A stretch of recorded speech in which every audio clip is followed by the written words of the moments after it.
emprega como armas de guerra sistemáticas a detención e secuestro masivo e indiscriminado da poboación palestina, a desaparición forzosa, ademais de fame e agora do frío, prácticas sistemáticas.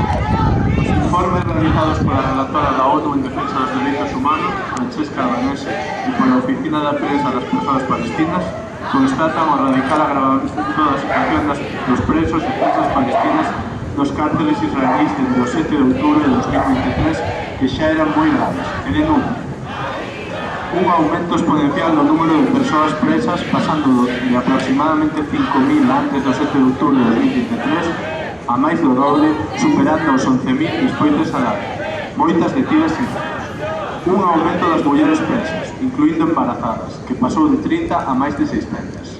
Un aumento de nenos e nenas presas entre 12 e 17 anos que pasou de 180 a máis de 1.500 só en Cisjordania.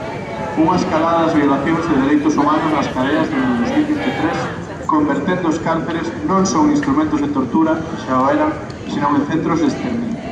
Un aumento dos métodos e intensidade das torturas exercidas de xeito sistemático sobre as reféns, generalizando como prácticas habituais o uso de cans policía, as descargas eléctricas, as violacións e agresións sexuais, os illamentos masivos, os traslados arbitrarios para incomunicadas, as condicións inhumanas de amoreamento e propagación de enfermidades, a negación de atención médica, comida, auga e roupa, a incomunicación total co mundo exterior prohibindo as visitas familiares e todo tipo de humillacións. Detencións continuas e arbitrarias. O 49% das persoas detidas solo polo que o Estado israelí denomina causas administrativas, sen cargos nin xuízo pendente, é dicir, por nada, sen posibilidade de defensa. Isto indica claramente que a política de detención é unha ferramenta máis de guerra suxa do goberno israelí, co obxectivo do exterminio do pobo palestino. O número de arrestos indiscriminados entre outubro de 2023 e decembro de 2025, segundo o informe da Oficina de Prensa das Persoas Presas Palestinas, ascendeu aproximadamente a 21.000 persoas, 7.000 delas durante 2025. Estes arrestos incluíron a 1.655 crianzas, 650 mulleres, 217 periodistas e 360 profesionais sanitarios. Ademais, documenta 383 casos de deportacións forzosas e continuos novos arrestos. Dende outubro de 2023 morreron dentro das prisións máis de 70 persoas e dúcias están desaparecidas sen que as familias poden saber onde están, sen saber sequera se están vivas ou mortas. Se xa Gaza é unha prisión a ceo aberto, sen dereitos fundamentais para o seu povo, a situación das persoas nos cárceles israelís constitúe o paradigma do maltrato e indefensión. O Estado xenocida de Israel non só perpetra violacións sistemáticas de dereitos fundamentais do povo palestino, senón que tamén legisla impunemente, dándolle apariencia de lei ao que son vulneracións flagrantes do dereito internacional e dos dereitos fundamentais das persoas. Este mesmo ano aprobaron a pena de morte exclusiva para reféns palestinos. Para garantir a súa impunidade, Israel prohibiu de xeito legal a entrada nas prisións das organizacións non gubernamentais internacionais como Amnistía Internacional e Cruz Vermelha e acusou a UNRWA de colaborar coa resistencia palestina, para así incluíla na lista de organizacións terroristas. É sabido que profesións como periodistas e sanitarias son objetivos destas redadas de detencións masivas. Uns porque son o ollo do mundo exterior, outras para provocar máis sufrimento e morte.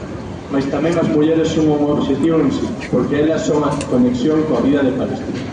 Esta escalada de violencia nos cárceles por as forzas de ocupación ten o mesmo impacto fora dos seus muros, justificando ataques aos fogares e as familias das reféns coa excusa da atención ilegal dos seus netos. Estes anos están sendo os máis perigosos na historia do movimento das persoas presas palestinas.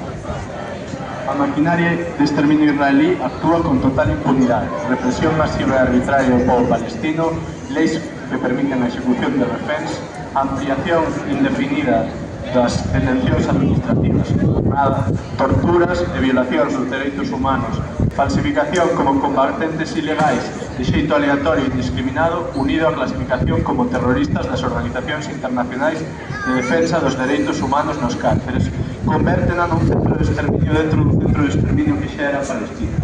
Os gobernos do mundo e as institucións internacionais teñen a obriga de actuar para pôr o fin a esta barbarie, que é o xenocidio do povo palestino, e investigar os cárceles israelís e sometelos a vigilancia internacional.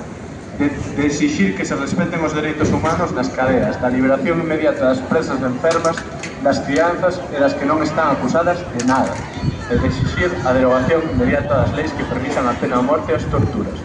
Dende Galicia exiximos a fin do xenocidio, a liberación das reféns palestinas, a rotura total de relacións con Israel, castigo para os xenocidos. Viva Palestina!